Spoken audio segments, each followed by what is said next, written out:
Hello भैया, आप लोग को शेर दिखाई दिया है क्या? शेर हम लोग को शेर दिख गया है और जस्ट सामने से रोड से निकल रहा था। हम लोग उसका वीडियो बना के रखे हैं, सर को दिखाएंगे थोड़ी देर में। अरे बाप रे, अरे यार हम लोग को नहीं दिखाई दिया। कौन से डायरेक्शन में आप गए हो? लेफ्ट गए हो कि राइट गए हो? राइट गए थे, राइट। अच्छा राइट। तो हम लोग वापस निकल चुके हैं रिजॉर्ट की ओर और आपको मैं वीडियो दिखाता हूँ। यह भारत के मध्य प्रदेश राज्य में स्थित मुख्य रूप से मंडला और बालाघाट जिलों में फैला हुआ है। इसका भूभाग मैकल रेंज की उप श्रेणी में है, जो एक उच्च भूमि तथा पठार वाला इलाका है। एरिया लगभग इसका 1945 वर्ग किलोमीटर है, जो कि कोर और बफर मिलाकर दोनों हैं। ये आप जो देख रहे हैं अभी, ये बारहसिंघा है। पर्यटकों के लिए पार्क का ज़्यादातर हिस्सा प्रतिबंधित रखा गया है ताकि वन्य भूमि में वन्य जीवों को कम से कम मानव हस्तक्षेप मिले। सुप्रीम कोर्ट के आदेश के तहत केवल 20% क्षेत्र को पर्यटन के लिए नियमित सफारी और एक्सप्लोरेशन के लिए खोला गया है।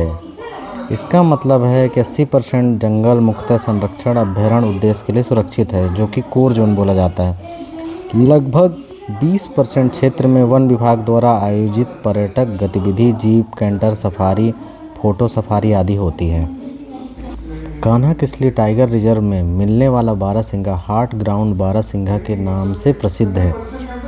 यह दुनिया में अपनी तरह का अनोखा उप प्रकार है, जो कि दलदली नहीं बल्कि सख्त जमीन घास के मैदान पर रहता है। यह मुख्य रूप से कान्हा टाइगर रिजर्व क्षेत्र में संरक्षित है, इसलिए कान्हा का गौरव भी कहा जाता है। नीलकंठ कान्हा के खुले घास के मैदानों में जंगल के किनारों में आसानी से देखे जाते हैं। बारहसिंघा सोच समझकर और खोजबीन करके ही चरते हैं। वे बेवजह कुछ भी नहीं खाते, बल्कि पौष्टिक और सुरक्षित जगह की घास चुनते हैं। इसी तरीके से पानी के जो शैवाल होते हैं, काई होते हैं, उनको भी खाते हैं, क्योंकि उसमें बहुत ज़्यादा मात्रा में उनको विटामिन मिल जाता है। कान्हा की खास पहचान उनके बाघ दिखाई नहीं देता, क्योंकि जो बाघ होता है वो ज़्यादातर क्या होता है कि वो छुप कर वार करता है।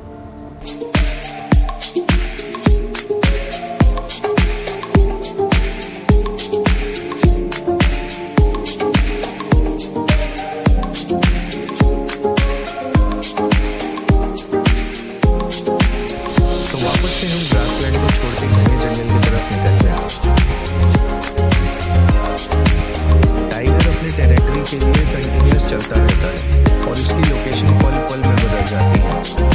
जाने तक की ही जर्नी बची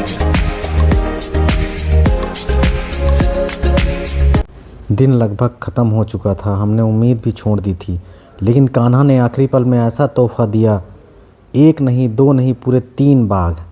और उस पल जंगल की सारी थकान, सारी चिंता सब गायब हो गई। बस दिल की धड़कन और कैमरे की क्लिक की आवाज़ आ रही थी।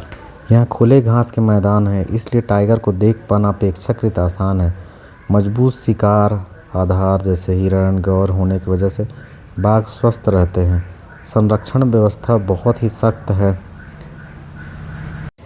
मादा लगभग 3-4 शावकों को जन्म देती है। शावक 2 साल तक मां के साथ रहते हैं और नर शावक बड़े होकर नया क्षेत्र खोजते हैं। बाघ बहुत अच्छे तैराक भी होते हैं। गर्मियों में पानी में, तालाब में आराम से रहते और दिखाई देते हैं। चारों तरफ गाड़ियां खड़ी थी, इंजन बंद, कैमरे तैयार, लेकिन उस वक्त आवाज़ सिर्फ एक थी, दिल की धड़कन की।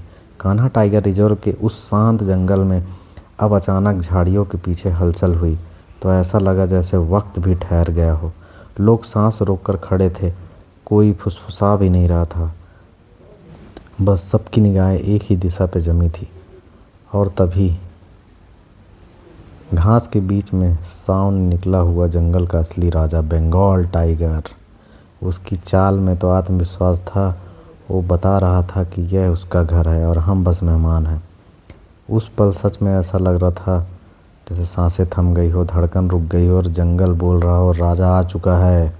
दोस्त लोग बता रहे थे, यह तो बहुत ही दिल छूने वाला एहसास था। यह सिर्फ एक सीन नहीं था, ये एक एहसास था, एक सपना था जो आज सच हो गया था। वैसे हम लोग जब गए थे उस बार, बांधवगढ़ में, तो वहाँ भी हम लोगों ने बहुत ही अच्छा नज़ारा देखा था।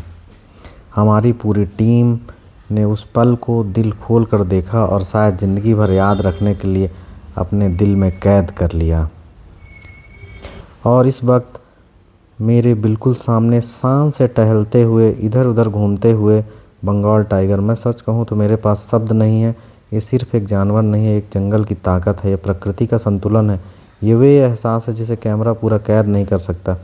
कान्हा टाइगर रिजर्व में आज हमें निराशा नहीं हुई। आखिर पल तक इंतज़ार करवाया और फिर ऐसा तोहफ़ा दिया जिसे हम ज़िंदगी भर भूल नहीं पाएंगे। दिल की धड़कन अभी भी तेज़ है, सांसें अभी भी संभल रहे हैं। और बस एक ही बात कहूँगा, अगर प्रकृति का असली जादू देखना है तो एक बार कान्हा ज़रूर आइए। यही था आज का हमारा अनुभव। मिलते हैं अगले जंगल के सफ़र में। जय जंगल, जय प्रकृति।